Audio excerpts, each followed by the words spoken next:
This is We Are Netflix, Netflix employees talking about work and life at Netflix.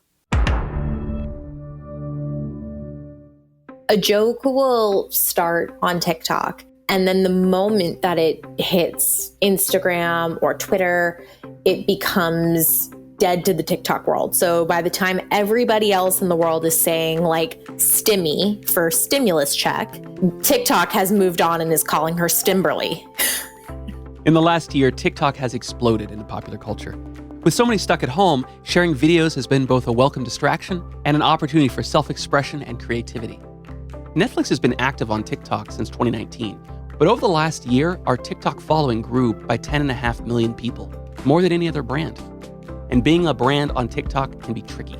The TikTok community skews younger, moves fast, and emphasizes spontaneous, authentic expression.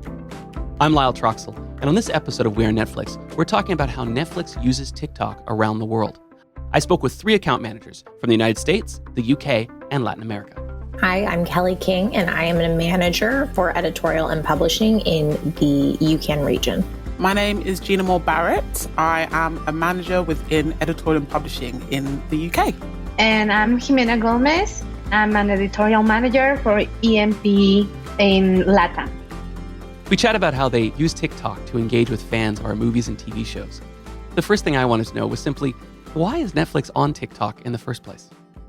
That's a really great question. I think that the way that we tackle our social media presence in general on different platforms is going to the places where we know that we can best reach fans and the Netflix community, if you will. And TikTok is just one of the places where it's so obvious that fans are so engaged and are excited that Netflix is there, are excited to talk about our shows. And so in terms of engaging in that conversation, to me, it's a natural fit that Netflix would be on TikTok. So I'd probably say that's why Netflix is there. We like to go where all the cool people are. Kelly, how long has Netflix been on TikTok? So I started the Netflix TikTok account in 2019, and it actually was the result of a meme that was popping online. So, and I totally want to fully acknowledge that describing memes and describing TikToks, it is probably like the worst way to experience it. So I'm going to do the best that I can. But basically, there was a meme going around from the show H2O Just Add Water, where people were parodying the characters from that show who turn into mermaids anytime they get wet, even with condensation. And so one of our writers in our editorial writers room brought the trend to us, and we said we have to recreate it. So we recreated it and we posted it on TikTok because that is where the meme was happening. And so that's truly why we started the TikTok, was just because of this H2O Just Add Water meme. Okay, so when you did the first meme, we had no structure. You made an account, started that working out. And was it received well on TikTok? Did it seem like a good hit? Yeah, I think it got like 20,000 likes. That felt really cool and good, but we didn't really have much of a barometer for success for brands. And I think ultimately when we decided to start programming against it more seriously, it was when we started to find some data that really said that there's a different audience on TikTok that isn't necessarily on other social platforms. So even though we started there because of a meme, we definitely have a little bit more of we backed into a little bit more of a strategic reason to continue and grow our presence there. And what's that strategic reason? That there is a different audience on TikTok. So it is a slightly younger audience than Instagram, much more Gen Z focused. There is not a ton of overlap, or as much overlap as you would necessarily expect between TikTok and other social platforms. So that's why we thought it was important for Netflix to be there. So what does it look like now? What does the team look like? How is things structured now for TikTok, for Netflix? Well, I think this is a great time for Jimena to chime in. So we started out with just the Netflix TikTok, and now there are many, many more. Yeah. Jimena, which one do you run? I run the Netflix en Español account, which is our LATAM-based account that caters to Spanish-speaking audiences throughout LATAM. So basically all of Latin America except Brazil. And I think just going a little bit back to what Kelly and you were saying, it's not just that there's a specific audience in there that is so interesting for us to reach, but also the type of content that we produce. Like, it would be impossible to share a Facebook post as is in TikTok. Like, it's such a different format and language and rhythm that it also kind of helps us reach a new audience, but also in a new way. which I think it's super fun and has us started to think about trailers in a different way, about now streaming tactics. What does that asset like that look on TikTok? Which is super fun because it also kind of forces us to expand how we communicate just regular beats and titles. So Kelly was the pioneer and brought us all into the TikTok world. And then I think I was the second account we opened like 11 months ago. And then the next one would be Brazil and then Germany. And now it's Spain has an account as well. And a few more are coming. Gina, what is your role when it comes to Netflix TikTok pages? Yeah, so I started posting, or Netflix UK in general, we started posting to the @Netflix TikTok page last June, at the end of June 2020. Kelly was lucky enough and nice enough to sort of give us the keys and allow us to experiment because, until then, we hadn't done anything on TikTok before. And of course, with lockdown and things like that, it was getting so popular, particularly in the UK, and it kind of felt like a miss for us not to join in on the fun. And so I had a conversation with Kelly. And in fact, we had a few conversations. And essentially, I was like, look, can we start posting to this page? And we just started throwing things at the wall. And so that's kind of what we've been doing. My role has been to look after the content that comes from the UK and goes on that @Netflix page. And so now it's become an English-speaking TikTok page. And myself and Kelly both take turns posting. So it's kind of more like an always-on platform because we post in GMT time, and then Kelly posts, I think it's PT time for her. And so we have this constant stream of stuff that comes out, and I work with a writer and a editor. And every day in our Slack room, we're just laughing about TikToks that we've seen, fun things that we can do. It's honestly the most fun that I've had. Like, it's really, really, really fun to just be able to be new to a platform and experiment. It's been really cool. Why do we do it? Why are we participating there? Does it help people find our shows? Is it only for fans? Like, what's the point of the social for Netflix? I think it's all of those things, honestly. I mean, look, obviously the main goal of doing things is to help people find our shows. But I also think part of, I guess, watching TV shows and having this relation with a brand is feeling like you can trust this brand, right? Like feeling as if when they enter sort of your daily consciousness, like they're speaking authentically, they're as excited about the TV shows that you like as you are. And that, if they've got that sort of presence that you trust, that whatever TV show comes out next, you're like, I like Netflix, so that's cool. And I really think that our social strategy in general that's what it's about. And so, yeah, we, of course, used our TikTok to talk about all of the many shows that are out and all of the shows that are popular, from Tiger King, where there were tons and tons and tons of challenges, people dressing up as Joe Exotic, people dressing up as all sorts of different people from Netflix shows. But also, it's a great way for us to further promote our talent and to have, I guess, close the gap between people who use Netflix and Netflix members and the Netflix talent. Because, if you log on and you see that Joey King from Kissing Booth is in a live for TikTok, you're like, wow, I have direct access to the talent that I know and love. And so promoting the shows, but also bridging the gap between the community and Netflix in general. Yeah. So what are some of the challenges? I mean, the audiences are different, but what are some other challenges in succeeding in this space? I think one of the challenges is also like TikTok's strength. So Jimena touched on this a little bit. You can't really repurpose content from other platforms directly. And I think that's because TikTok is super raw and unfiltered. As you're looking at the feed, it's mostly users talking to their camera. And because of the way TikTok is structured, you're served this kind of never-ending feed of video on the For You page. And it's people you don't know. So this idea that it has to be, somebody you know or stand out from the crowd, kind of like Instagram, it no longer applies. So it's just a totally different animal in that sense, which is actually what makes it so fun as well. So it was definitely learning a whole new way of creating and talking to an audience. Yeah.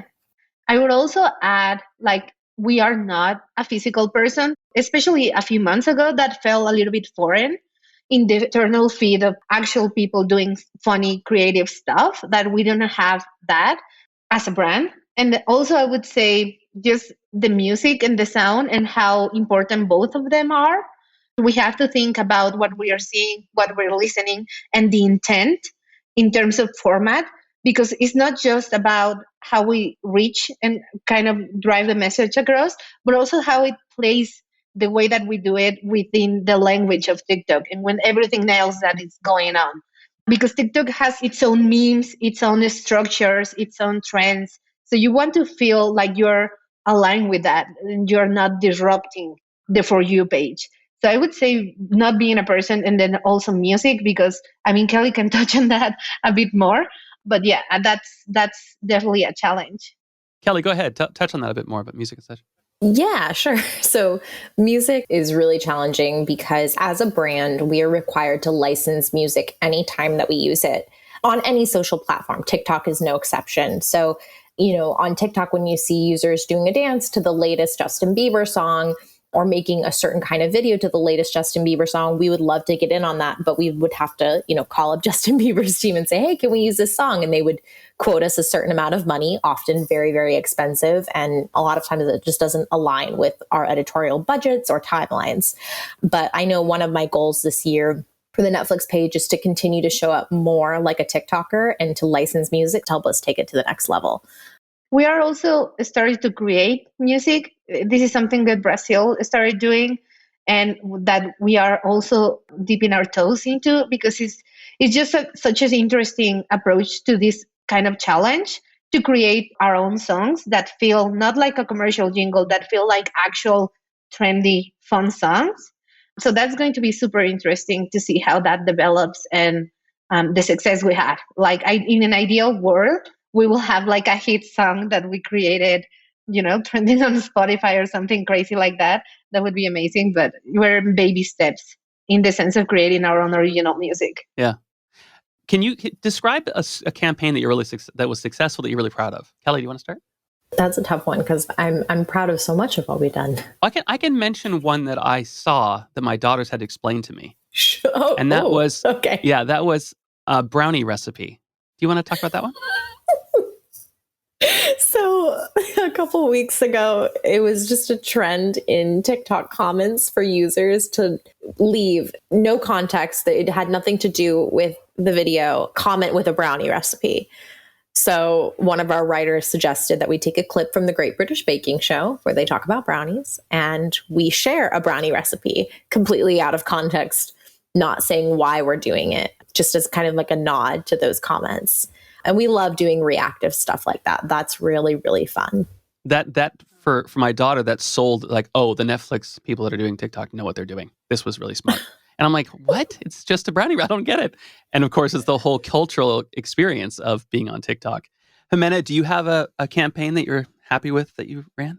Yeah, I mean, we have done quite a few. One that definitely stands out is the Selena one that we did for our Selena series. And that was super fun. We did a challenge that was online with the You Can Challenge, but had different hashtags, but was a similar dance tied to the song Como la Flor, which is one of the iconic Selena songs. And with that challenge, we actually achieved the first Guinness World Record that was achieved on TikTok ever, which was super fun. I actually have it in my house, which is weird, but a good conversational piece. Let's break that down a little bit. So Selena's song that everybody seems to know, you put forth this idea that everybody would lip sync to it and dance to it.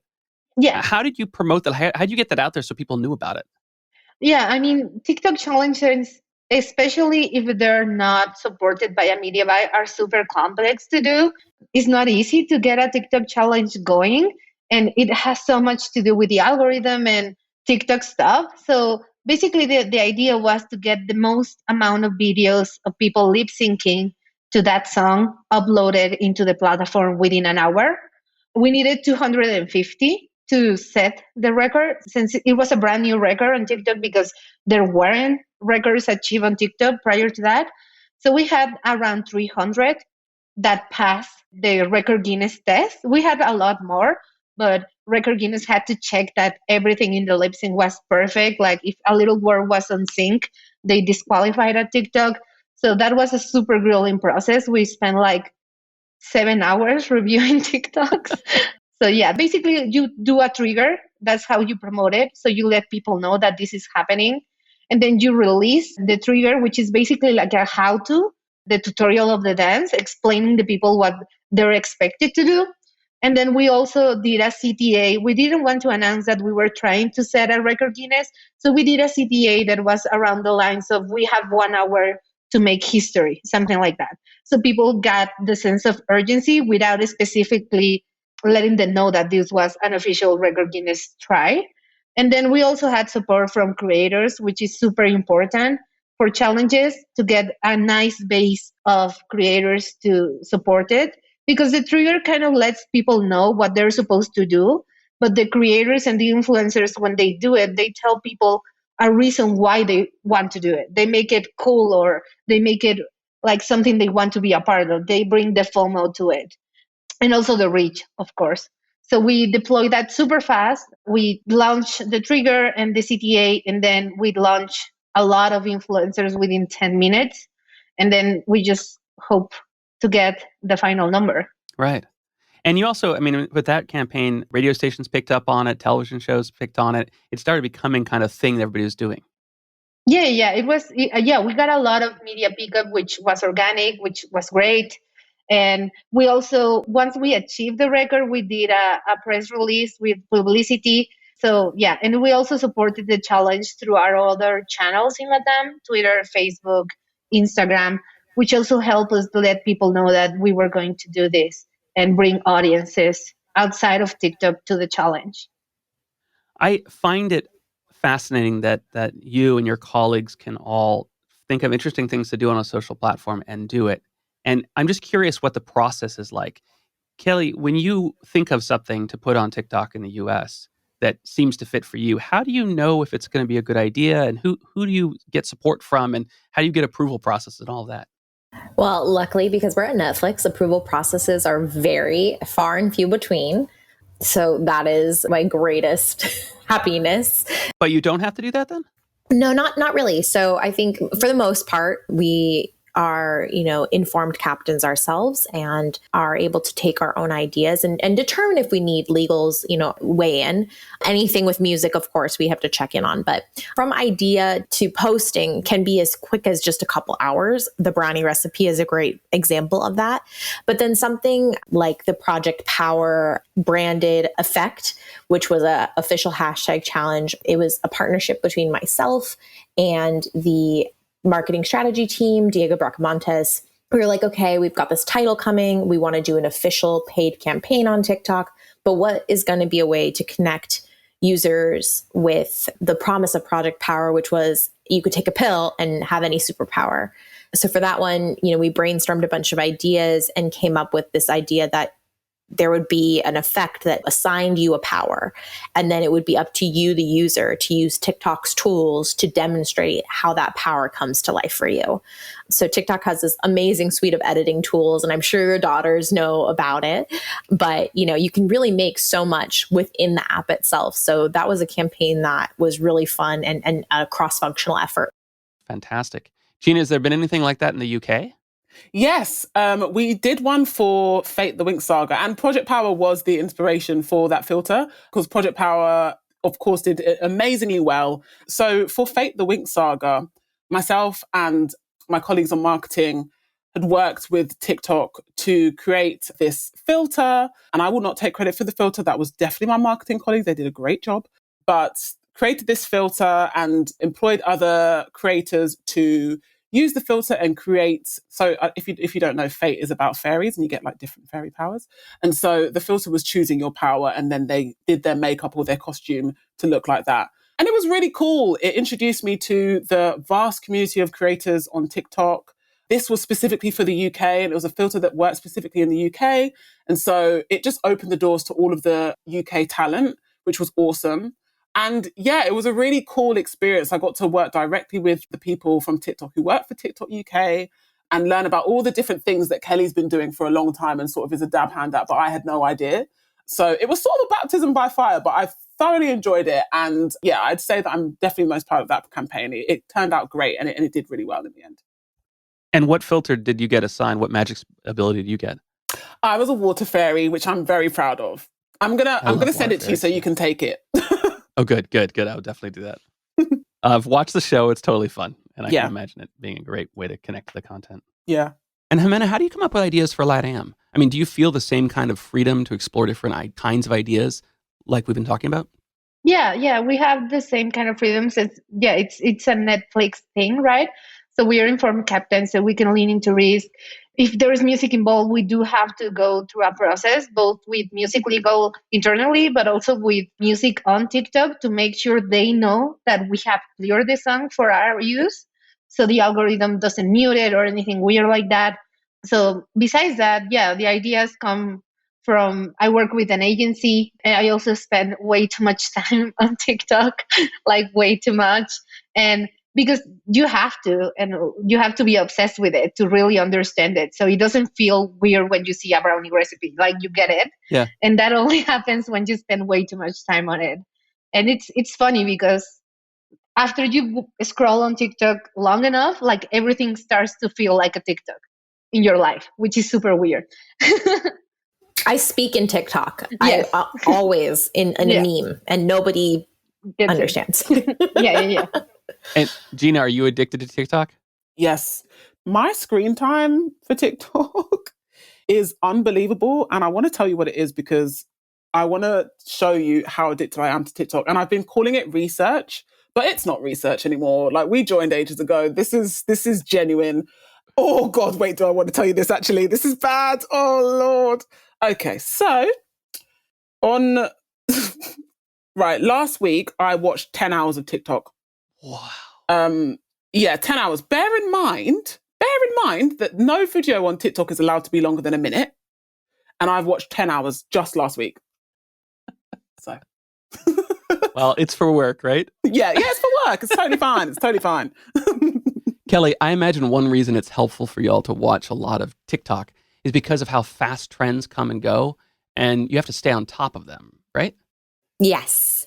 What I've started to see happen is a joke will start on TikTok, and then the moment that it hits Instagram or Twitter, it becomes dead to the TikTok world. So by the time everybody else in the world is saying like stimmy for stimulus check, TikTok has moved on and is calling her Stimberly.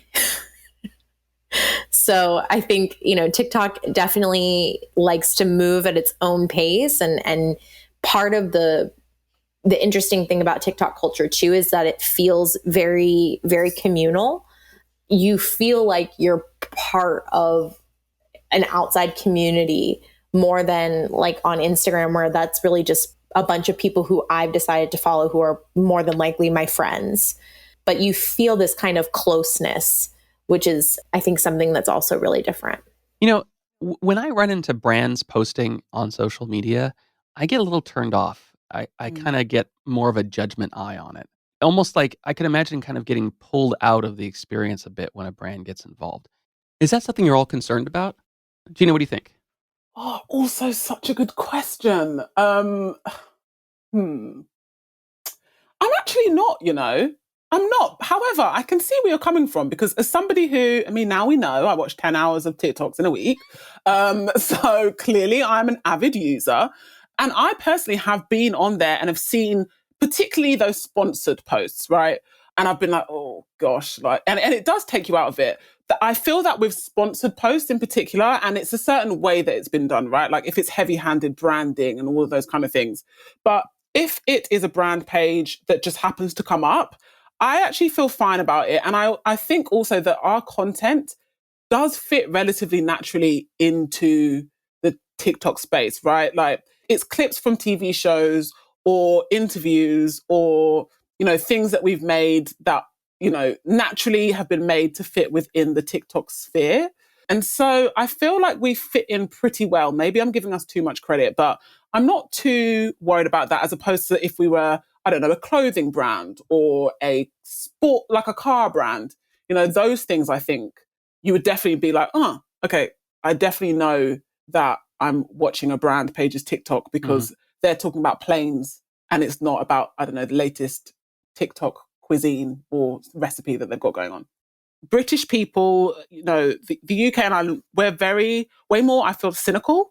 And so this sickly, sweet and earnest approach to things like the brand or things like that, it's not gonna work. It's not gonna work for our audience.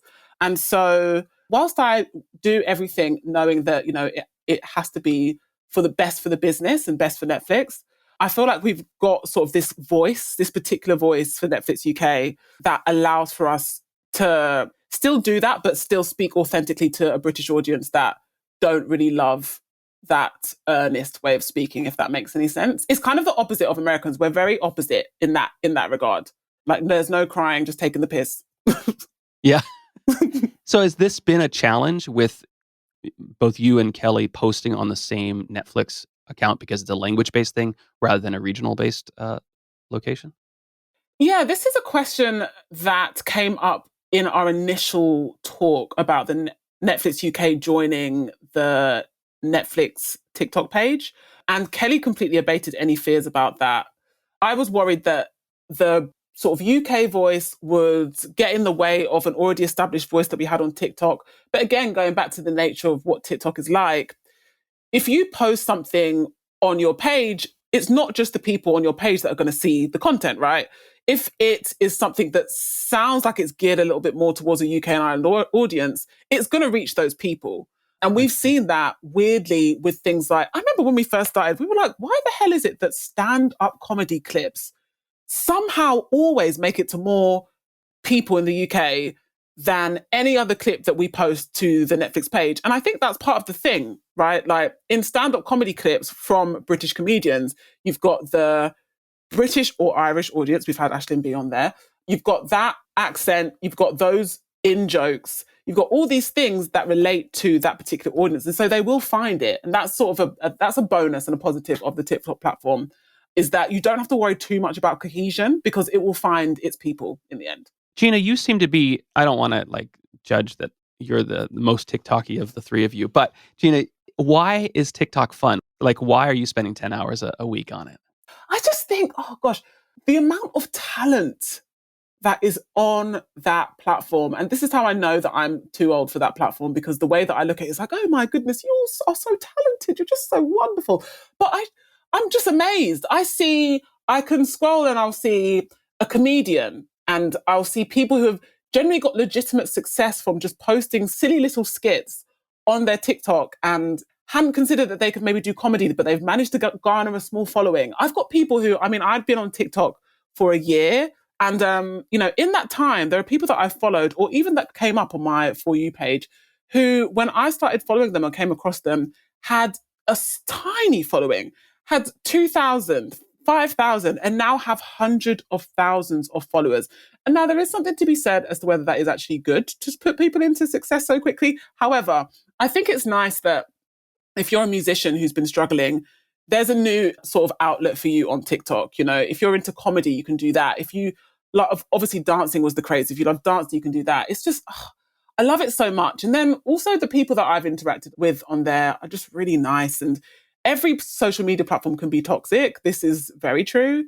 But it seems like when you find the right group of people, it's a nice little community. And I just love TikTok I love it. I absolutely love it. That's my personal opinion. Sorry, I should have related it to Netflix, but I love it there. I love it. Well, I like that you connected back to the people being creative and that you enjoy finding this outpouring of creativity. Yeah. That does seem like that matches my goals in life as well. I want people to succeed in sharing their creative joy. Yeah. So that's really cool. Yeah, absolutely. And, it's like the good thing, and this is now me trying to tie my obsession into research, but, when we talk about doing these campaigns and we talk about, a filter and getting creators involved, it's so nice for me to know I know the landscape so well that I'm like, oh my God, that person would be amazing. I was literally just watching that TikTok the other day. Oh my gosh, this person has been doing this amazing stuff that you may not know about, but we can do that. And you already have this insight without having to go through an agency who will go through this kind of thing and go through this. But you already have your own personal insight. Kelly has people that she follows on TikTok that she will bring to the table. I've got people that I follow on TikTok. Jimena's got, so it's really cool. I love TikTok. It's the best. My guests today were Gina Barrett, Kelly King, and Jimena Gomez. We Are Netflix is hosted by Lyle Troxell. He's a senior software engineer at Netflix. You can keep up with We Are Netflix on Facebook, Twitter, Instagram, and YouTube. To learn more about careers at Netflix, go to jobs.netflix.com.